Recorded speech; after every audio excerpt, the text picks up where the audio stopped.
Yes, I have a question about when you're judged, when you go to heaven, and when you die and you go to heaven the reverse time. What does God or Jesus ask? What questions does he ask when you're judged?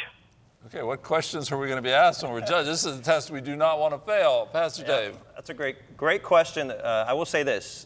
Part of your question is true. Every person will stand before Christ and give an account of their life. What those specific questions will be, we're not sure. I believe there's two separate judgments before Christ. I believe we see in Revelation 20, there's what's called the Great White Throne. Mm-hmm. That's for the unbeliever. John refers to that as the second death, when they will experience that eternal final judgment. And there won't be much question there, I don't believe.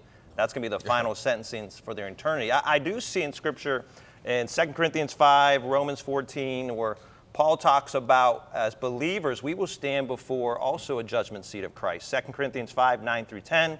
So whether we are at home or away, we make it our aim to please him, for we must all appear before the judgment seat of Christ, so that each one may receive what is due for what he has done in the body, whether good and evil. By we, I believe Paul's grouping himself in with believers. And without going too far into the historical context, in Corinth, there was these games called the Isthmian Games, and the judge sat on what's called the bema seat. That's what this Greek word is here.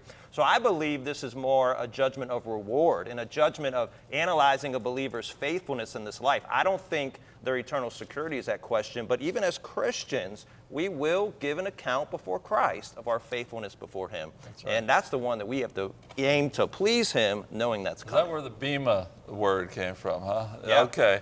Pastor Glaze, I'm going to give you, we got 1 minute. All right. Well, I think, the key is not necessarily the questions that he's going to ask us, but the scripture says that at that day, God will reveal the motives. And so I think when we stand before him, there will be works that he will evaluate, but I think more he's going to look at the motives of our heart, so that, I've been in the black church for a long time. And, a lot of times people will sing and they'll go in the back and say, man, we sure did make them people shout, didn't we? And so when you look at that, what was your motive? To glorify God, to cause people to worship?